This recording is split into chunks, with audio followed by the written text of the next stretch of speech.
Your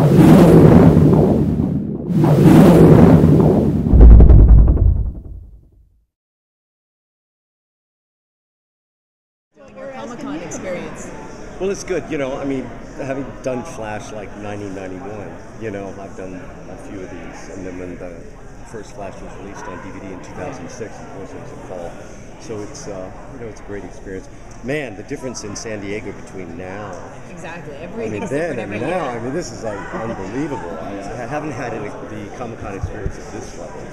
Is it true coming back to the show now, 15 years after the fact? 15, you're very kind. 25. Quarter. That would be a quarter of a century. You're right. You're very kind. You look young. I know. You know, if people have asked that, but what Jeff Johns has done to the characters and the family and his whole recreation of the Allen. When I first heard that, I was like, wait a minute. Barry's father is in prison for killing his mother wrongfully. I said, Emmett Walsh has killed Priscilla Pointer? Amy Irving is motherless? What's happened to the Flash? But I went, that's the role I want. Because it's a much darker telling. So I tell people it's kind of like walking to a familiar door, and then you open the door and you're in a brand new house. You know, I'm just seeing it. I had a fan write and say, it was so surreal when you came on and yelled Barry. He said, I had a, you know, strange split moment. But for me, it's all about playing Henry Allen, you know. In fact, it's a bit of a relief. I mean, 24 years is long enough to have been the Flash. And I can't think of a nicer, finer young man or better actor to be doing it. And I also like even the look, the way that he's more aerodynamic, it makes more sense, the whole modern sensibility. I couldn't be happier about the show. Did they consult with you at all on ideas for the character? Jeff met with me when they were talking to me about coming in and playing. We met at the Essex House in New York City, because I live in New York. And basically he was running, I had read the pilot, and he said, you know, what do you think? And I mean, my God, I love the way, you know, we showed pretty effectively, I think, for our time, what the Flash looks like to the rest of the world. What Jeff does is he comes inside and shows what the rest of the world looks like to someone who's moving at hyperspeed. You know, and the patience of that, and not only that, but the effect of speed on the environment. I'm like, that is so smart, because you can't retell the same story. You know, I've never really understood these movies where they go shot by shot and they reshoot the same movie. This is so not that. It has enough, because Jeff loves the story, and he loves the character, and Rick Galani, thank God. So they have enough respect not to alienate hardcore fans, but enough of an imagination to recreate it so differently, so that you had that experience. You know, you had these characters and you go, wait a minute, wow, this is an interesting take. Because everyone, of course, said Jay Garrick.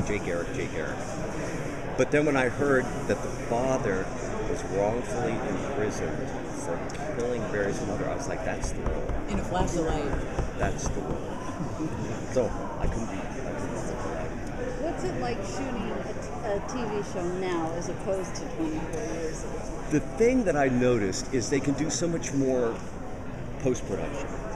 The thing that killed us, see, we were 9 days per episode, 2 units shooting simultaneously. And they're doing this series, I think, in eight days. Our pilot took 6 weeks to shoot. Not 3 or 4 weeks. You know what I mean? Yeah. Because we had to do all practical effects, which delighted Danny Bilson and Paul DeMeo, because they just wanted to blow shit up. You know what I mean? It's like, great. You know, let's go behind the Roosevelt Hotel and blow up a whatever. But they can do like isn't that attractive? I beg your pardon. Well, we're just going to cover that. But yeah, they can do so much, like the tornado and everything. You've seen it. I mean, when I saw it, and then I saw Andrew Kreisberg, he was like, I bet you're surprised what we can do now. I said, yeah. So I think it makes it easier. I think it makes it easier on the actors, actually, because they can. Not on Grant, because nothing can make it.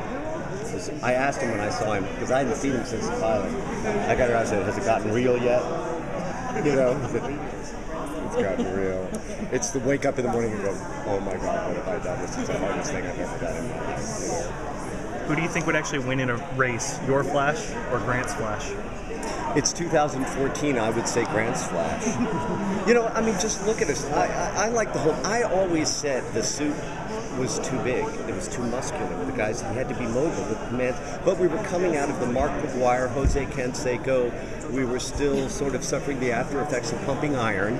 So all our superheroes had, so it reflected the sensibility of the late 80s, early 90s. Well, now we've progressed. We realize that if your thing is speed, you can't be muscle bound. So I like the look of it. I like that it's enough different. I like that it's not a reboot.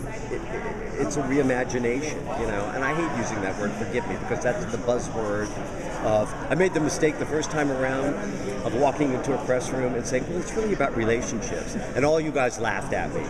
So I know if I use the word reimagining, you're all going to laugh at me. But it really is, that's what it is, you know. So how long do you think your character is going to stay behind bars? Well, they've got me as a recurring guest star, and I think that, as I've been told, that's the major motivation of the first season. I'm in the first 3 episodes, and I'll take it as it comes. Jeff has spun out several really cool ideas. Already by the 3rd episode, we have Henry Allen going, "What's up with you?" The audience is like, did he write? Does he know? Does he not know? Because we leave Henry at a really low point in the pilot. I think I'm telling him goodbye. I think I'm setting him free to go on with his life. My backstory is I've even encouraged him to investigate paranormal activities because I want to give him a reason to go on living. His mom's dead, his dad is in prison. And then now he's a young man, and that's what I loved about that last scene in the pilot. It's like I'm setting him free. It's not going to So you think. change. Yeah, and then cool stuff happens, particularly in episode 3, which I'm going to shoot next week, that I actually interact with. And And he's around, you can tell us. you know what I mean? I love that it walks a fine line between does Henry know, doesn't Henry know. My point of view, how can you hold your son's arms, even if he isn't a costume, vibrating, and not know it's your son? You know what I mean? But it's about not tipping the hand one way or the other. And quite frankly, I don't know.